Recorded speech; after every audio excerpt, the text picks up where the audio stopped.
আসসালামু আলাইকুম। আপনারা যে যেখান থেকে আমাদের আজকের এই ভিডিওটি দেখছেন, সবাইকে তাজ সায়েন্স এন্ড কনসালটেন্সির পক্ষ থেকে অভিনন্দন। আজকে একটা স্পেশাল রিডিং এর কোয়েশ্চেন নিয়ে আলোচনা করার চেষ্টা করছি, এবং এই কোয়েশ্চেন এই মুহূর্তে আইএলটিএস এর সবচেয়ে বেশি কমন কোয়েশ্চেনের একটি।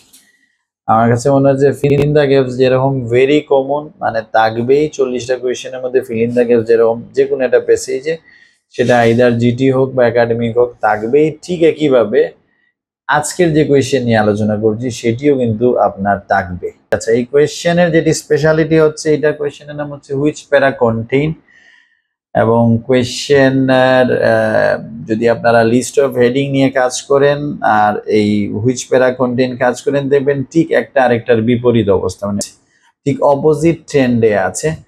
এবং এই ক্ষেত্রে উইচ প্যারা কন্টেইন হচ্ছে আমাদের ফাইনাল চয়েস বলা হয়, যেটা শেষের দিকে করলে ভালো, এবং লিস্ট অফ হেডিং হচ্ছে there should be no first choice। আমাদের এই কমন কোয়েশ্চেন হচ্ছে যে হুইচ প্যারা কন্টেইন। আজকে দুটি পেজে এই টাইপের কোয়েশ্চেন গুলো নিয়ে দেখানোর চেষ্টা করব। তারপর আমরা চেষ্টা করব খুব সহজে জাস্ট এক থেকে দুটি ওয়ার্ড ধরে কিভাবে সেই আনসার পাওয়া যায় সেটা তুলে ধরার চেষ্টা করব।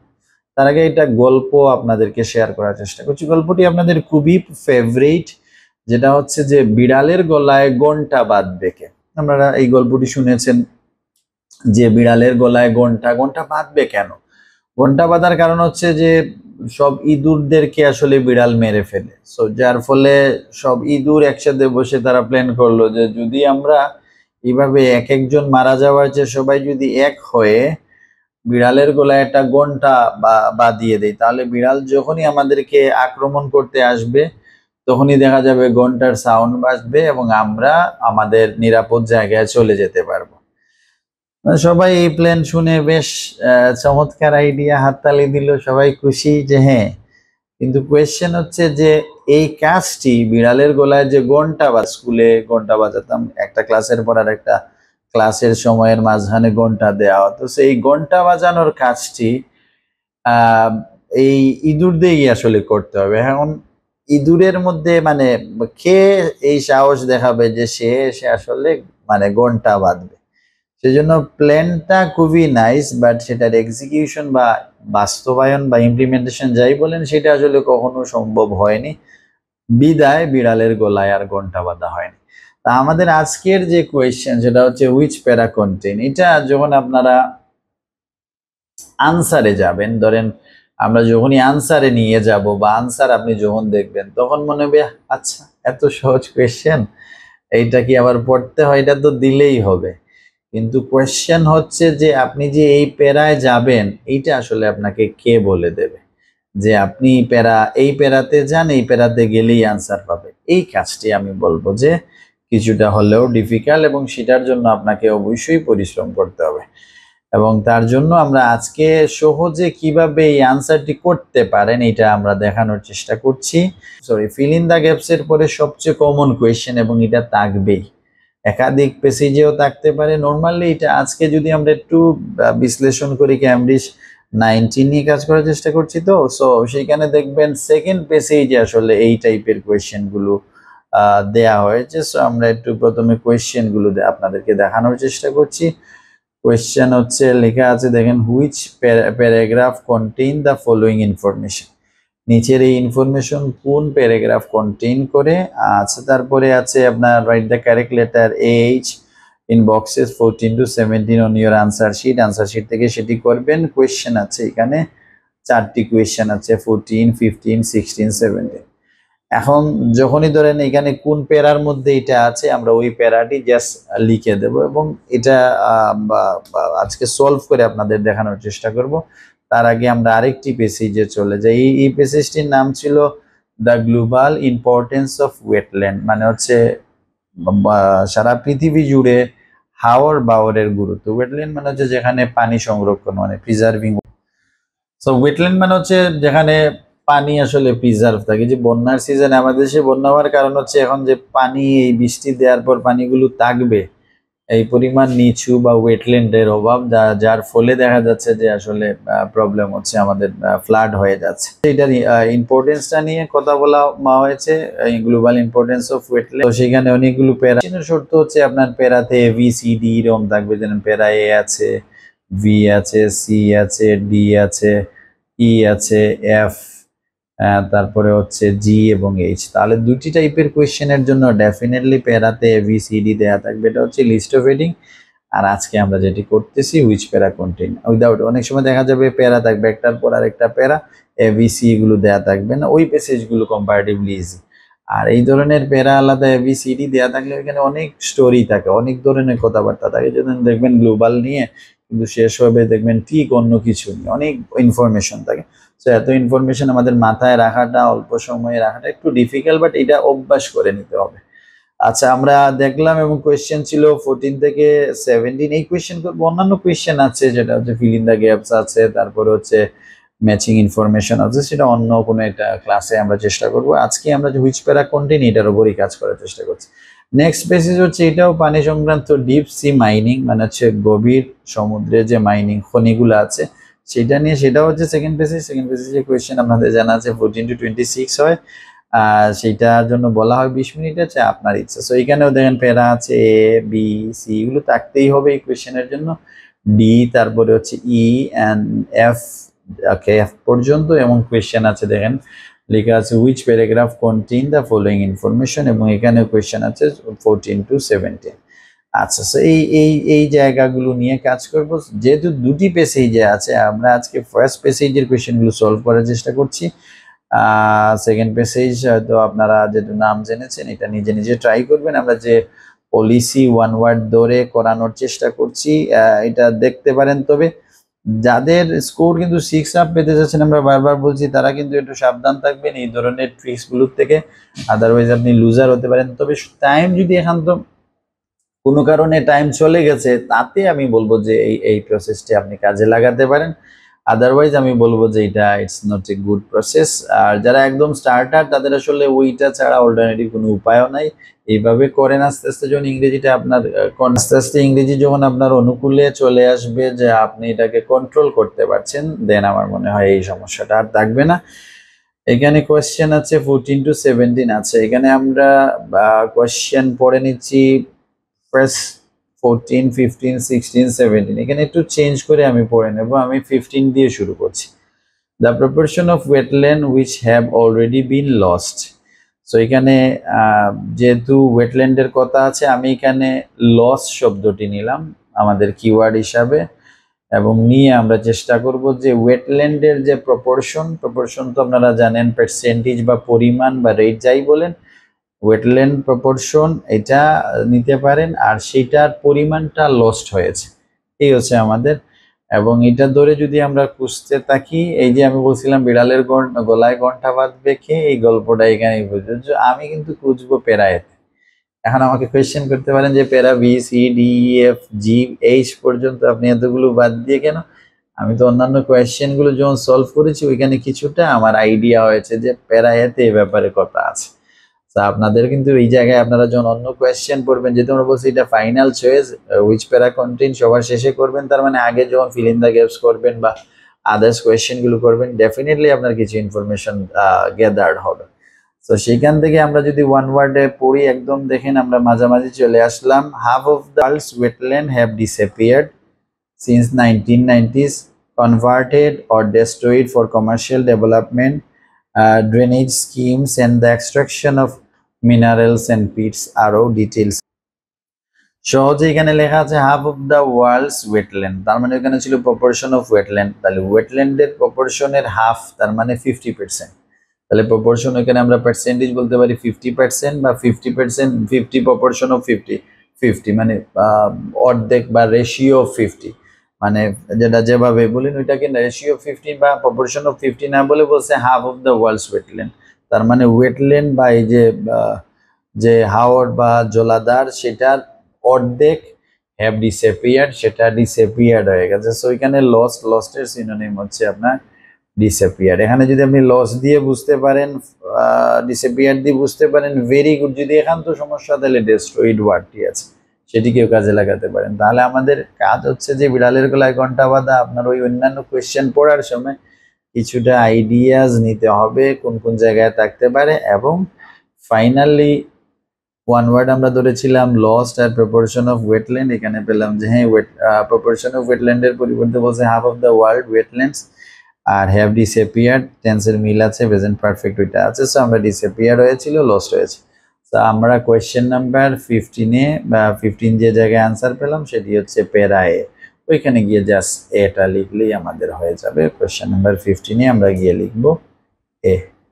এটি সহজ, এই জন্য আমি ফার্স্ট নিলাম যাতে আপনাদের ঝামেলা না হয়। কারণ এটা খুব সহজেই বুঝতে পেরেছেন।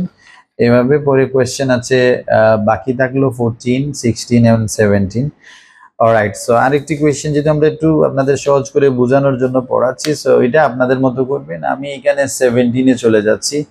Mention of the cultural significance of wetland. ওয়েটল্যান্ডের আসলে কালচারাল সিগনিফিকেন্সটা কি, মানে কেমন আছে বা কি আছে সেইটা মেনশন করেন। সো মেনশন, রেফারেন্স, এগুলো শব্দ হচ্ছে ওই খুঁজে বের করার জন্য। আমরা এখানেও একটা গল্প বলতে পারি যে আমরা বলি না মেনশন করেন আপনার এই ফ্রেন্ড, যে ফ্রেন্ড হচ্ছে মেয়েদের কাছ থেকে টাকা নিয়ে আসে। তা আপনার দেবেন অনেকগুলো ফ্রেন্ডের মধ্যে দুই একটা পাবেন যে এইরকম যে আসলে সে ওইখান থেকে টাকা পয়সা নিয়ে আসে। সো এই হচ্ছে মেনশন করা, মানে আপনার যে ফ্রেন্ডের নাম বললে এটা অটোমেটিক্যালি মেনশন হয়ে যাবে। সো আমরা এখানে কি চাচ্ছি যে কালচারাল সিগনিফিকেন্স অফ ওয়েটল্যান্ড, ওয়েটল্যান্ডের হচ্ছে কালচারাল সিগনিফিকেন্সটা কি, এবং সেইটা প্যারা বিতে আছে। আপনি প্যারা বিতে যাবেন, বিতে গিয়ে দেখবেন যে মেনশন করছেন কালচারাল সিগনিফিকেন্স। সো কালচারাল সিগনিফিকেন্সের ইয়েগুলো আমরা দেখি আসলে সেখানে আমরা যদি কনসিকুয়েন্টলি প্রথম থেকে পড়বো, কনসিকুয়েন্টলি থেকে পড়লে হবে যে ফলাফল স্বরূপ বা এজ এ রেজাল্ট, যার ফলে আমরা they are of considerable religious, historical and agricultural value to many communities around the world. এবং ওয়ার্ল্ডের অনেক কমিউনিটিসের কাছে তার কি আছে, রিলিজিয়াস বলেন, হিস্টোরিক্যাল বলেন, আর্কিওলজিক্যাল, তার মানে কালচারাল সিগনিফিক্যান্স আছে। কিসের কালচারাল সিগনিফিক্যান্স? এখন দেতে অনেকের প্রবলেম হবে যে দে আসলে এখানে কি মিন করেছে। দে হচ্ছে প্রোনাউন, এবং আমরা যখন সিঙ্গুলার প্রোনাউন নিয়ে কাজ করি সেটি হবে ধরেন সিঙ্গুলার হচ্ছে ইট, বস্তু হলে, আর ব্যক্তি হলে হবে হি সি। আবার প্লুরালে আপনার ব্যক্তির ক্ষেত্রেও দে, বস্তুর ক্ষেত্রেও দে। এই জন্য দে দিয়ে এখানে দেখেন আগের লাইনে আছে, ফার্স্ট লাইনে ছিল ওয়েটল্যান্ডস, ওয়েটল্যান্ডের সাথে এস যুগ আছে, মানে একাধিক ওয়েটল্যান্ডস হাওরের বাওয়ারের কথা বলা হচ্ছে। সো সেই জন্য দে মানে হচ্ছে ওয়েটল্যান্ডস। এখানে ওয়েটল্যান্ড লিখেন, wetlands are of considerable religious, historical and archaeological value to many communities around the world. ওয়ার্ল্ডের অনেক কমিউনিটিজের কাছে ওয়েটল্যান্ডের ভ্যালু আছে। এবং এখানে আমাদের একটা ডায়লগ আছে, দেখবেন বলা হয় বাটি বাংলার সিংহ পুরুষ। তার মানে হচ্ছে আগেকার সময়ে আমরা যদি 1950s বা স্বাধীনতার পরবর্তী বা এই সময়ে যদি 70-এর দশকে দেখি, দেখবেন যারা পানির আশেপাশে ছিলেন তাদের আসলে ব্যবসা বাণিজ্য ওই রকম ছিল। তো যার ফলে দেখবেন আপনার ওই বলতেছেন কালীঘাটের কথা, শেখ ঘাটের কথা, ওই ঘাটের সাথে আপনার বাজারের সম্পর্ক ছিল। এবার ঘাট থেকে চলে এসে সুবানি ঘাটে চলে আসছেন ওইখানে, কারণ এখন রোড ট্রান্সপোর্টের কারণে ডোমিনেট হচ্ছে রোডের দ্বারা, ফলে এখন সুবানি ঘাটের হাইপ আছে। ওই কালীঘাট আর শেখ ঘাটে এখন তো আর লঞ্চে বা শিপে বা মালামাল বুটে মালামাল আদান প্রদান ওইভাবে আগের মতো হয় না। তো যাক, আমরা একটু অপ্রাসঙ্গিক কথা বললাম যে আপনারা যাতে সহজে বুঝেন। আমরা নেক্সট পেলাম যে রিলিজিয়াস, হিস্টোরিক্যাল, আর্কিওলজিক্যাল ভ্যালু আছে, এন্ড দ্যাটস ওই আনসার হবে আমরা কোন প্যারায় পেলাম, আনসার পেলাম আমরা প্যারা বিতে, এবং প্যারা বি হচ্ছে আপনার 17-এর আনসার। 17-এ গিয়ে লিখবো প্যারা বি। কোয়েশ্চেন বাকি আছে দুটি, এখন আপনাদের ইচ্ছা যেভাবে পড়তে পারেন। কোয়েশ্চেন নাম্বার 14 একটু পড়ে নেই। Reference to the need to ensure that inhabitants of wetland regions continue to benefit from them. এখানে যদি আমরা কন্টিনিউ টু বেনিফিট শব্দটি ধরতে পারি যে ধারাবাহিক বেনিফিট পাবে ওয়েটল্যান্ড থেকে, এইরকম একটা কিছু এনশিওর করা লাগবে, এবং সেটা কোন প্যারায় আছে সেটা রেফারেন্স দিতে হবে। সো আমরা রেফারেন্স দিতে গেলে আমাদের চলে যেতে হবে একদম লাস্টের দিকে, যেটা হচ্ছে প্যারা জিতে আছে। আপনি ওইখানে রেফারেন্স দিতে পারবেন। ওইখানে হুবহু আছে, বাট দিয়ে মানে এখানে রিপিট আছে, আপনারা চাইলে রিপিট বলা হয়েছে, সো সেটা আমাদেরকে আরো সহজ করে দেবে। We recognise there is a need to provide, এটা প্রয়োজন আছে সরবরাহ করার এন ইনকাম ফর লোকাল পিপুলের জন্য ইনকামের ব্যবস্থা। আমরা যদি তার উপরে দেখি যে বলছে Sylvius also acknowledge the importance of income generation. Sylvia আসলে ওই ইনকাম জেনারেশনের ওপর সেটার গুরুত্বের ওপর উনি একনলেজ করেছেন। একনলেজ মানে হচ্ছে কোনো কিছুর প্রাপ্তি স্বীকার করা, যেটাকে আমরা কনফেস বলি। যেমন কেউ কিছু দিয়েছে তার বিনিময়ে বললাম হ্যাঁ ঠিক আছে, ওনার কন্ট্রিবিউশনটাকে আমি কনফেস করি।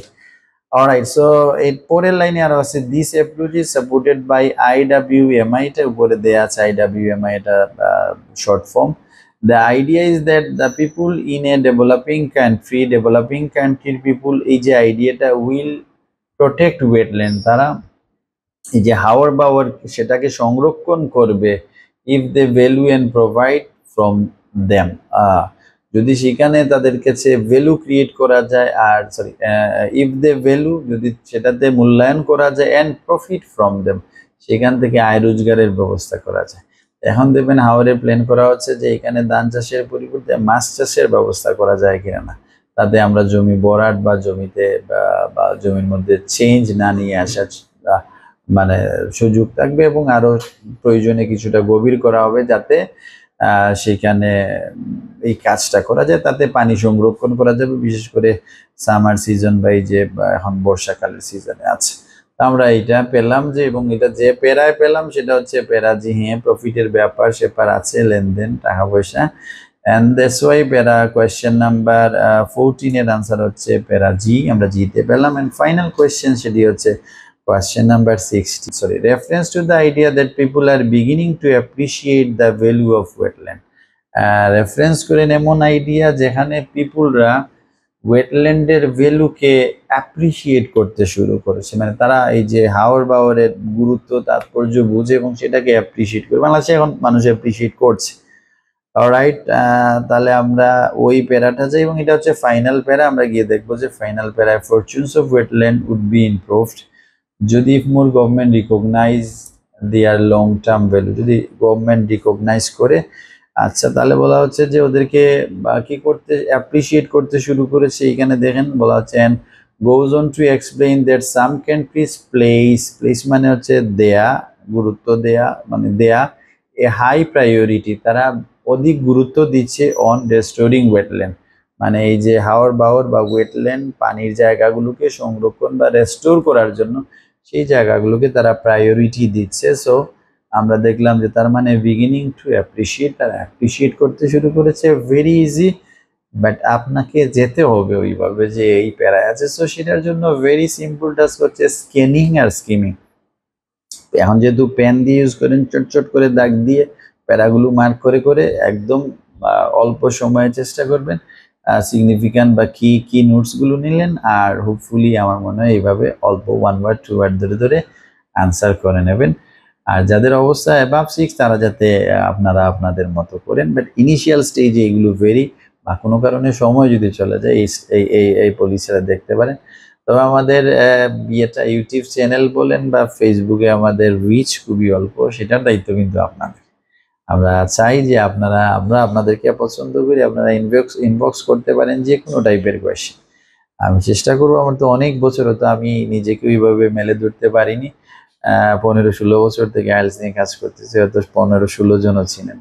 তো এটা আপনাদের দায়িত্ব। আমি চেষ্টা করবো আপনারা আপনাদের যে প্রয়োজন, এবং আমি তো গ্রাম থেকে উঠে আসা, এবং অনেকেই আমাদের ভালো করে রিডিং আমরা পড়তে পারছি না, আমাদের কিন্তু আর্জেন্সি খুবই হাই, বা আমাদের ফ্যামিলির নিডটাও খুব বেশি, বাট ইংরেজির স্কিলটা খুবই খারাপ। এবং মাঝে মধ্যে আমি অনেক স্টুডেন্টকে বলি চলো মিলে কান্নাকাটি করি, কিছু সময় কান্নাকাটি করি, একটু ভালো লাগবে, তারপরে আমরা একটু চিন্তা করি, চোখ বন্ধ করি এবং স্টাডি শুরু করি। কারণ আপনার দিকে তাকিয়ে আছে আপনার ফ্যামিলি, আপনার দিকে তাকিয়ে আছে আশেপাশের মানুষ, আপনার অনেক বন্ধু চলে যাচ্ছে, আপনি আইএলটিএসটাকে ম্যানেজ করতে পারছেন। একাডেমিক তো একটা সিলেবাস পড়ে মুখস্থ করে দিয়ে ভালো রেজাল্ট হয়ে গেছে। আমাদের ইংরেজির অনেকের দুর্বলতা থাকে। আমি তো আমার নিজের তো এই যে ইংরেজি একটু টুকটাক পড়তে পারি, I am so happy and delighted.